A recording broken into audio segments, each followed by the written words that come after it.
Saya nggak hafal, tapi yang jelas memang Bapak Presiden di mana-mana mengatakan kita harus pakai masker. Tapi Bapak Presiden ngomong gitu juga nggak pakai masker. Berarti kalau sedang ngomong boleh nggak pakai masker. Ini juga sama. Ini sabda Nabi Shallallahu Alaihi Wasallam, tapi dinisbatkan kepada Allah. Qala Inna allaha katabal hasanat wa sayyiat thumma bayyana dzalik. Allah mencatatkan amal-amal baik dan amal-amal jelek. Kemudian dia menjelaskan hal tersebut.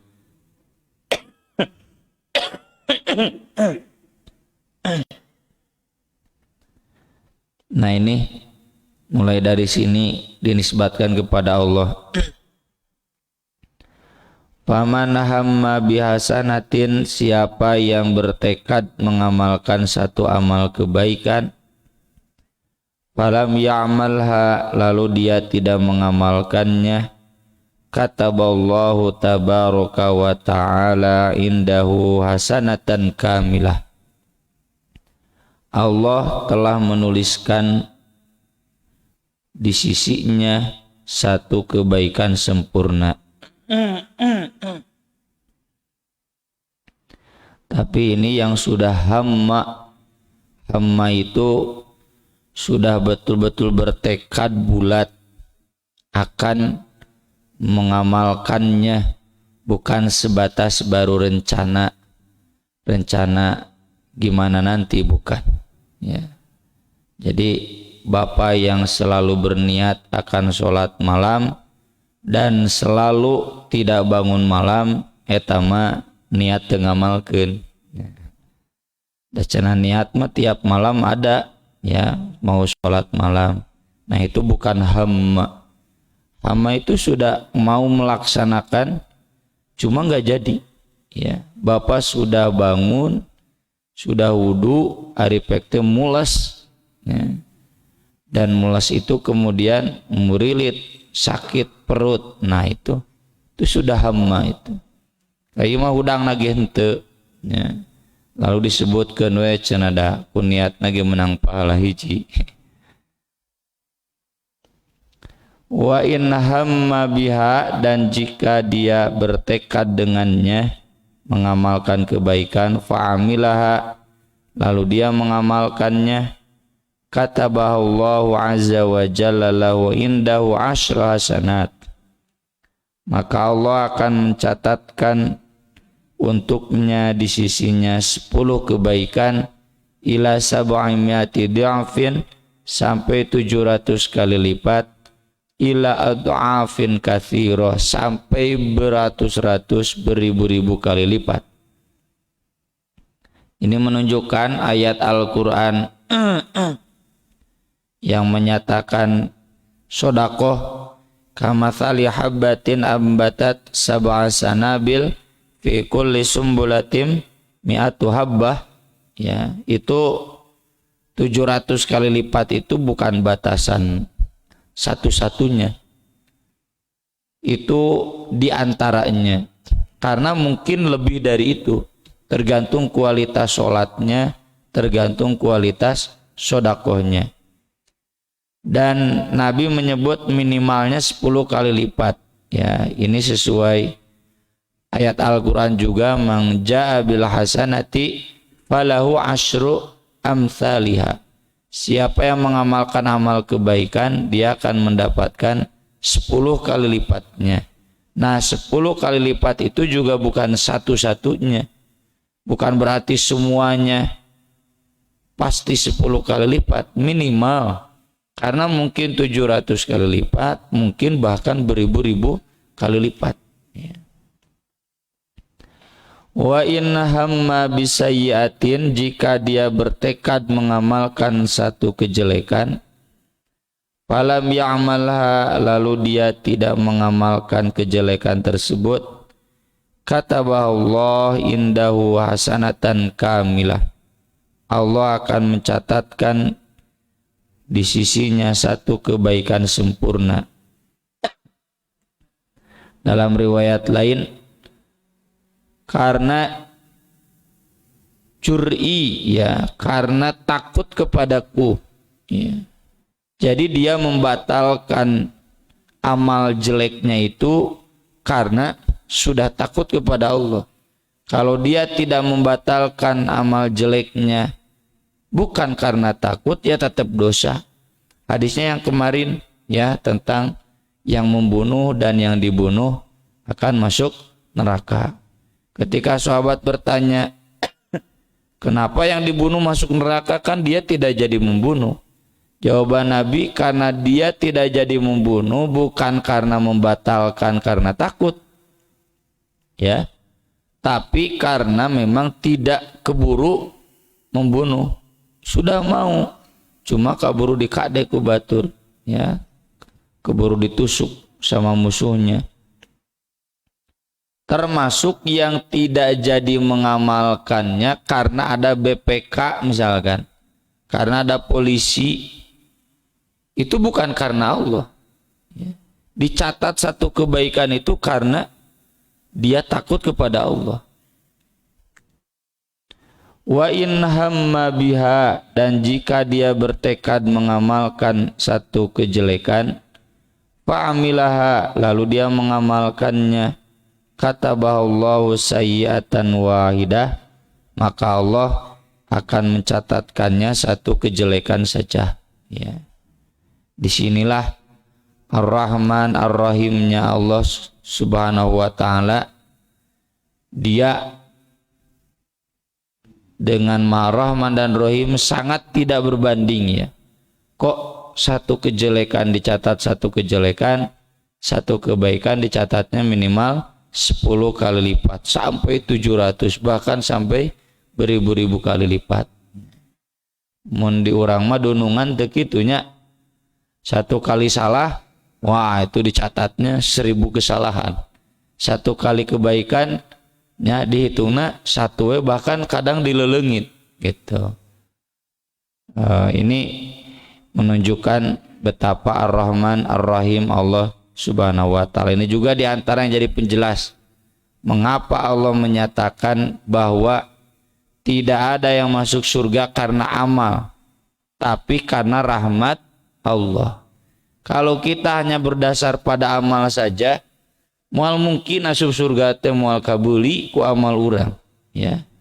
Amal kita yang sangat minim, terbatas, tidak mungkin cukup untuk membeli surga yang sangat mahal.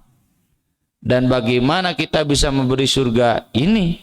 Karena Allah rahmat, ya, menurunkan rahmatnya. Jadi kita masuk surga bukan karena amal kita saja, tapi karena rahmat Allah. Ini menunjukkan bahwa tekad amal itu dicatat pahala dan juga dosa.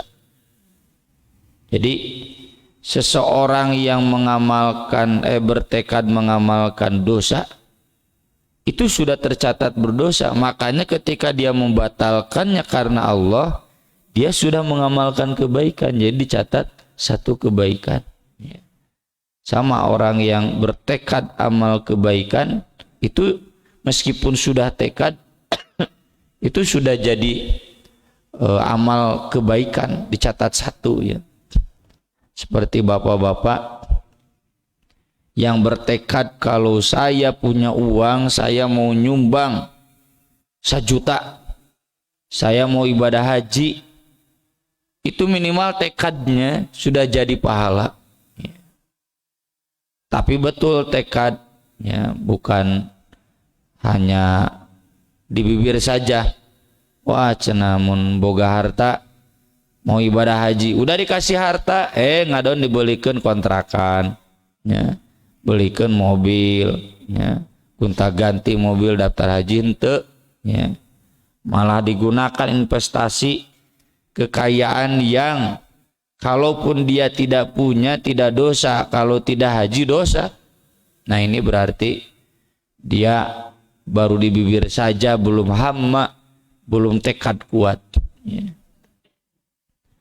Di antara contoh bahwa orang yang bertekad amal jelek lalu dia mengamalkannya dan itu dicatat pahala adalah hadis berikutnya. Ini tentang ashabul ghor. Ashabul ghor itu orang-orang yang terjebak di gua. Imam Bukhari menuliskan ini dalam bab Ashabur Rokim, kan ada di surat Al-Kahfi. Mahasibta anna ashabal kahfi warrokim kanu min ayatina ajaba. Ashabul kahfi yang pernah masuk Al-Kahfi, ya, gua. Ar-Rokim itu batu yang ditulis, karena walau alam, ya, nama-nama mereka ditulis di batu. Ini adalah ashabul ghor. Ashabul ghor itu ya ini 3 orang yang pernah terjebak di gua. Hadisnya disampaikan oleh Abdullah bin Umar, Abu Abdurrahman Abdullah bin Umar bin Al-Khattab radhiyallahu anhuma qala sami'tu Rasulullah sallallahu alaihi wasallam yaqul intalaqa thalathatu nafarin mimman kana qablakum. Ada 3 orang dari umat sebelum kalian, ya, berarti ini di zamannya Bani Israel, karena sejaman atau semasa dengan Ashabul Kahfi atau beriringan, tidak jauh berbeda. Pergi 3 orang dari umat sebelum kalian hatta awahumul mabit ila ghorin, sehingga mereka kemalaman dan membawa mereka bermalam di sebuah gua dan usum hotel hari tamanya. Fadakhulu, lalu mereka pun masuk gua. Fanhadarat sokhratun minal jabal, tiba-tiba terjatuh satu batu besar dari gunung. Semi longsor ini, ya, ada pergeseran pergerakan tanah sampai kemudian batu besar dari atas gunung jatuh. Fasaddat alaihim lughor, lalu menutup pintu gua mereka. Faqalu, lalu kata mereka, innahu la yunjikum min hadhihi sokhrah illa an tad'ullah bisalihi a'malikum. Sungguh tidak mungkin ada yang bisa menyelamatkan kalian dari batu besar ini kecuali kalian berdoa kepada Allah dengan menyebutkan amal solih kalian. Dari dorong lain dorong kenen, ya. Qala rajulun minhum, lalu salah seorang di antara mereka berkata, Allahumma kana li abawani syaikhani kabirani. Ya Allah, aku memiliki 2 orang tua yang sudah tua renta. Wa kuntu la aghbiqu qablahuma ahlan wala malan. Aghbiqu itu memberi susu, dan susu pada zaman itu makanan pokok, ya. Seperti pernah kita bahas hadis-hadisnya, ya, yang Abu Hurairah itu Nabi diberi susu lalu dibagikan ke Ashabul Kufah, dan itu cukup mengenyangkan Abu Hurairah yang kelaparan, ya, yang sudah sangat lapar. Barokahnya orang-orang dulu mamun ayeuna diberi susu anger we teu wareg, teu barokah. Aku tidak memberi minum susu sebelum orang tuaku, baik itu kepada keluarga, kepada anak istri, juga kepada harta. Maksudnya hamba sahaya. Hamba saya kan harta bisa diperjualbelikan. Fana abi tolabus syajari yauman falam urih alaihima hatta nama. Pada suatu waktu tugas mencari kayu bakar menjauhkanku, jadi yang dekat sudah habis, jauh cari kayu bakar, hingga aku tidak pulang ke rumah sampai kedua orang tuaku tidur. Fahalabtu lahuma ghubuqahuma, aku seperti biasa pulang memerah susu untuk mereka. Fawajadtuhuma naimain, aku menemukan mereka ternyata sudah tidur.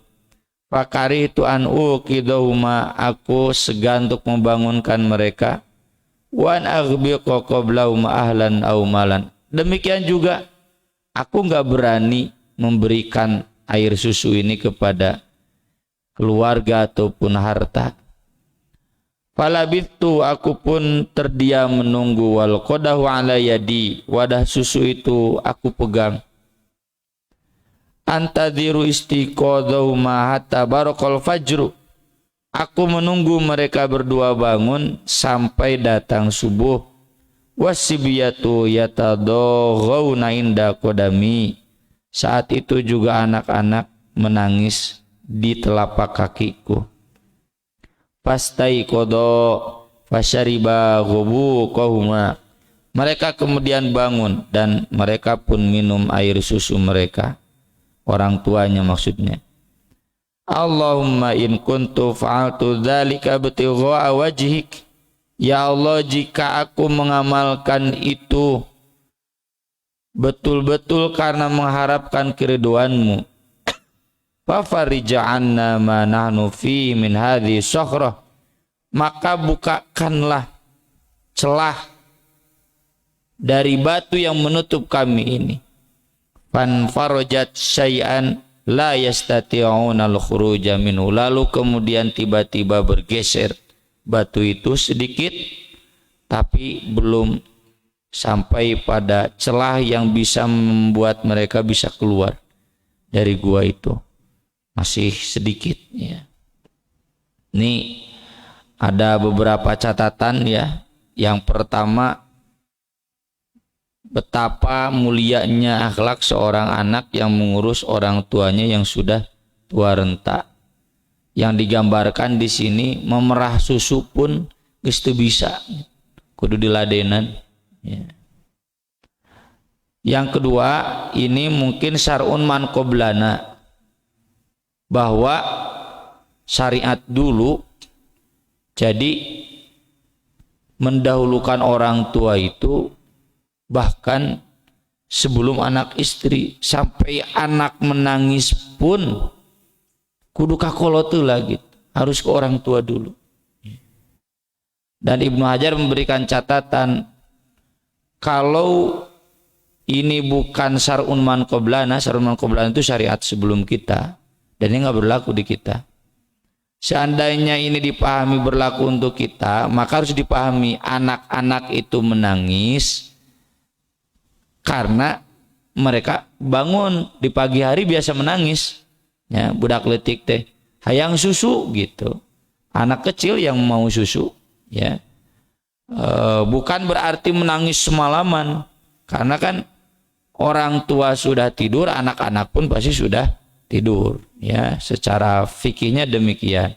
Nah, pas bangun subuh pengen susu, kata bapaknya, nanti si emak dan si apa dulu gitu ya, si abah jeung si emak heula cenah gitu.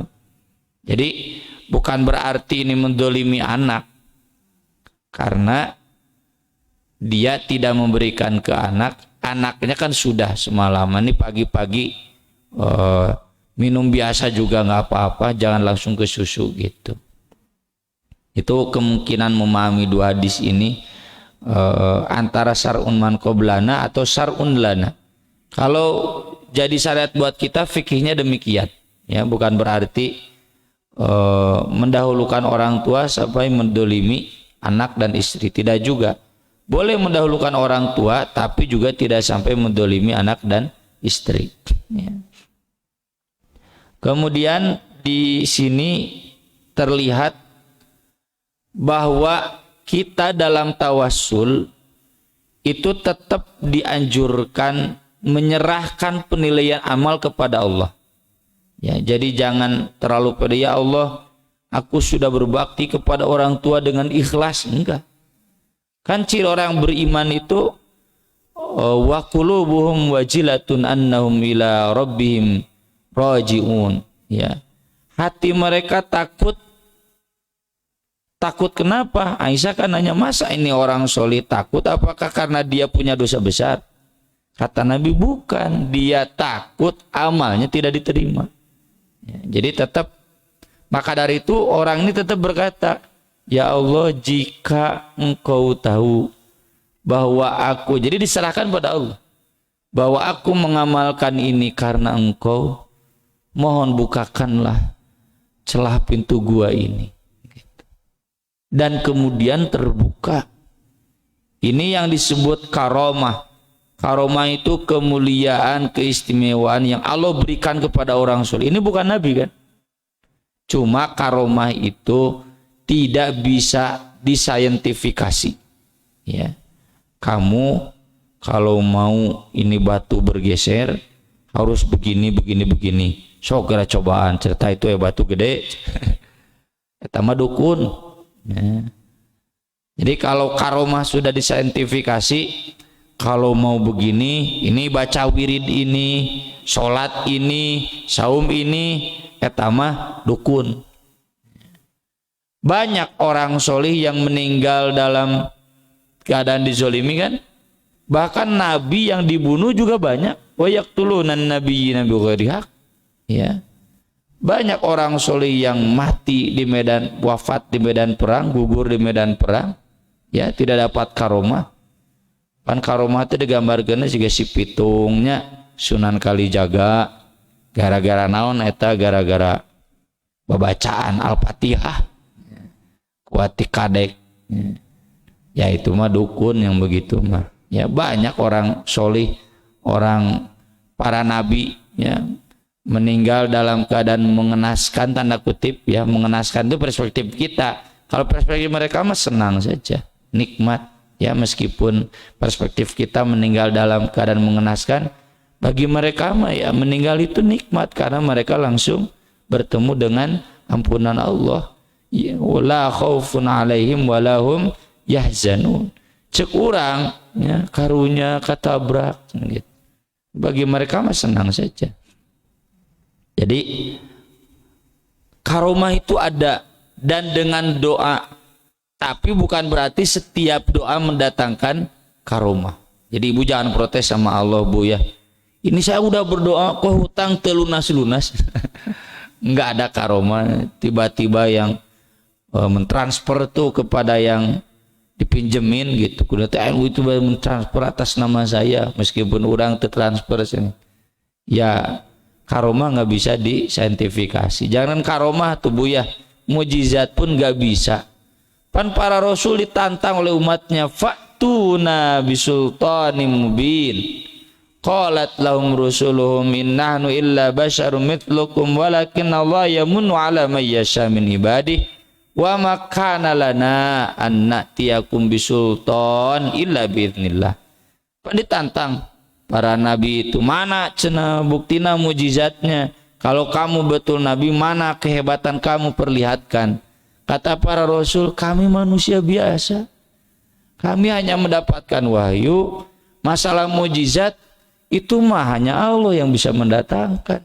Kamu karomah. Jadi sekali lagi, karomah itu ada, tapi jangan disaintifikasi, jangan diilmiah-ilmiahkan. Kalau 1 tambah 1 jadi 2, eta mah ilmiah. Kalau berdoa begini nanti utang lunas, nya atuh bayar. Itu dibayar masih lunas. Mungkin tidak berdoa tiba-tiba utang lunas, sangat mungkin. Tiba-tiba ada yang mentransfer ya, tidak jelas siapa namanya atas nama kita, sangat mungkin. Itulah karomah. Kemudian waqala al-akhir, yang kedua berkata, Allahumma innahu kanat liya banatu ammin kanat ahabban nasi ilayya. Ya Allah, aku sangat mencintai putri pamanku ya. Kuntu uhibbuha ka'asyaddi ma yuhibbur rijal an-nisa. Sangat mencintainya seperti cinta yang puncak dari seorang laki kepada perempuan. Fa'aradtuha ala nafsiha, Aku sangat menginginkan dirinya. Famtana'at minni, tapi dia menolak cintaku. Hatta alamat biha sanatun minas sinin, hingga dia mendapatkan musibah, ya, yang menyengsarakannya, membuat dia miskin. Faja'atni, dia datang kepadaku minta bantuan. Fa'ataituha ishrin wa mi'ata dinar, aku memberikan kepadanya 120 dinar. Bakatku bogoh, ya. 1 dinarnya apa? 3,5 juta. Kalau 100 dinar kan berarti seberapa? 3 miliar, ya.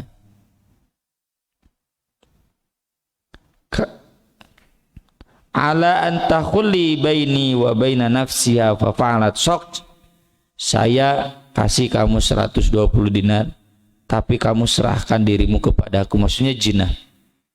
Sok, asal kamu korbankan keperawananmu kepadaku.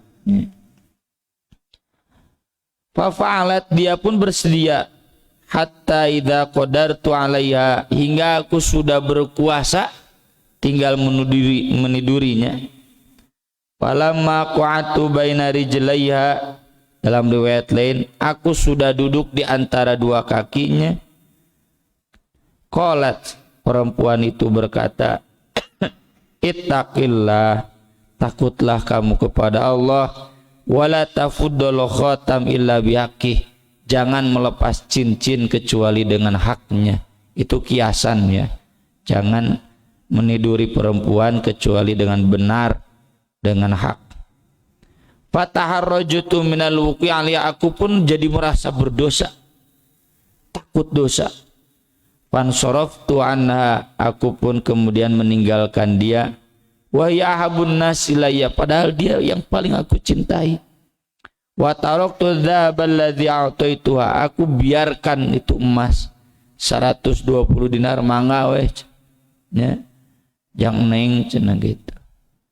3 miliar. Saking ku cintana, sebari perempuan itu juga nggak jadi istrinya, ya. Iya bapak maka istrinya liragi can pernah 3 miliar. Ini mah seorang dicintai tapi dia juga nggak jadi istrinya. Allahumma in kuntu fa'altu dzalika ibtigha'a wajhik fafruj 'anna ma nahnu fi. Ya Allah, jika aku melakukan itu, Engkau tahu betul karena mengharapkan ridhomu, bukakanlah celah batu yang menutup kami ini. Fan farajati sokhra ghairu annahum la yastati'una al-khuruja minha, maka kemudian bergeser juga batu itu, tapi mereka masih belum mampu keluar. Nah, di sini istimewanya amalnya karena dia membatalkan jinah, ya. Dan batal jinahnya karena takut kepada Allah. Makanya dicatat amal solih yang nyambung dengan tadi. Jadi kalau kita sudah bertekad amal jelek lalu dibatalkan karena takut kepada Allah, itu dicatat pahala. Bahkan batu pun bergeser dengan tawasulnya dia. Tawasul amal solihnya apa? Yaitu meninggalkan dosa, termasuk tadi membebaskan utang 120 dinar, ya, hampir 3 miliar, 3,5 miliar lebih, ya. Kemudian yang ketiga, Allahumma inni stajartu jara, ya Allah, aku punya beberapa karyawan, wa ataituhum ajrahum, aku juga beri upah kepada karyawan-karyawanku, ghairu rajulin wahidin, kecuali satu orang, ada yang belum saya beri upah karena dia nggak ada. Tarokalladzi lahu wa dhahaba, dia meninggalkan haknya dan pergi. Pas mau gajian dia nggak datang. Sampai sekarang, sampai beberapa lama dia nggak datang. Kamana cenah ieu karyawan. Fatammartu ajrahu, maka aku kembangkan upahnya. Hatta kathurat minul amwal, sampai banyak hartanya. Misalkan gajinya UMR 4 juta. Yang 4 juta itu dia nggak simpan, tapi dia investasikan, beli kambing betina, anakan, terus terus bertambah kambingnya. Kambingnya ada yang beli seharga 1 unta misalkan 30 juta, belikeun onta hiji. Anakan. Kemudian ada yang beli unta, belikeun sapi, ya, anakan. Sampai banyak. Fajani ba'dahin, udah berapa lama dia baru datang? Mungkin 2 tahun, 3 tahun, ya. Lalu dia bertanya, ya Abdullah adilai ajri, saya karyawan Bapak dulu, saya lupa, saya punya hak upah yang belum dibayar oleh Bapak, saya minta mana jatah upah saya yang dulu beberapa tahun ke belakang. Fakultu lahu, lalu aku jawab, kullu ma tara min ajrik minal ibil wal baqar wal ghanam wal raqiq. Ini semua yang Anda lihat di sini ini adalah upah kamu. Sapi, unta, sapi, kambing, hamba sahaya bahkan. Pan kudu anu ngurus namanya sapi teh beulikeun hamba sahaya. Ya. Faqala, dia sampai berkata, ya Abdullah la tastahzi bi.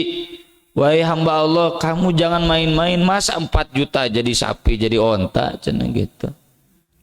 Faqultu inilah astahzi'u bik, aku gak main-main, ini semua dari upah yang kamu dulu tinggalkan aku kembangkan. Fa'akhadahu kullahu fastaqahu, dia mengambil semuanya tidak bersisa. Falam yatruk minhu syai'an.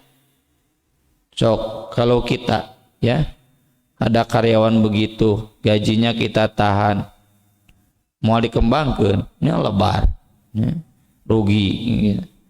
Ini dikembangkan. Berbahagialah nih kalau bagi bapak-bapak yang punya karyawan dan punya visi ke sana. Udah gitu, gaji kamu misalkan 4.500.000 mah dipotong ke bapak, kurang investasikan gitu. Biar nanti kamu punya rumah, biar nanti kamu punya tanah, punya mobil, tabungkeun di dia gitu. Nah itu yang seperti itu, ini amal soleh ini. Allahumma in kuntu fa'altu dzalika ibtigha'a wajhik, ya Allah, jika aku melakukan itu betul karena mengharapkan keridhoanmu, fafruj 'anna ma nahnu fi, maka bukakanlah celah yang menutupi kami ini. Fanfajur rojati sohroh, lalu terbukalah celah batu itu. Fakhoroju yamsun, mereka pun keluar dan bisa berjalan, ya. Ini jadi dalil para ulama sepakat bahwa ketika kita sulit, maka berdoa kepada Allah dengan menyebutkan amal soleh kita. Tapi catatannya tadi, jangan ada perasaan sombong, pasti ini karena Allah. Tetap ada ketawaduan, ya Allah, seandainya aku mengamalkan ini betul, Engkau tahu ikhlasnya, tolong bukakan, tolong hilangkan semua kesulitan yang sedang menimpaku, tolong jauhkan semua musibah yang sedang menimpaku. Itu, ya. Dan di sini juga jadi pengajaran buat kita, berfokuslah kita di 3 amal mulia ini, ya, yang bisa kita jadikan untuk amal soleh, untuk tawassul. 1, berbakti kepada orang tua dengan cara mengurus mereka yang sudah tua. Yang kedua, tinggalkan, ya, hal-hal maksiat, termasuk mudah memberi, ya, meskipun itu miliaran. Yang ketiga, ini berbuat baik kepada karyawan hingga mereka bisa kaya dengan upah yang kita kelola, yang kita manage, ya, bukan malah terus dicekik tenaganya, upahnya juga tidak pernah wajar. Aku lo qauli hadza wa astaghfirullah li wa lakum, subhanakallahumma bihamdik, asyhadu an la ilaha illa anta, astaghfiruka wa atubu ilaik. Wassalatu wassalamu ala rasulillah. Wassalamualaikum warahmatullahi wabarakatuh.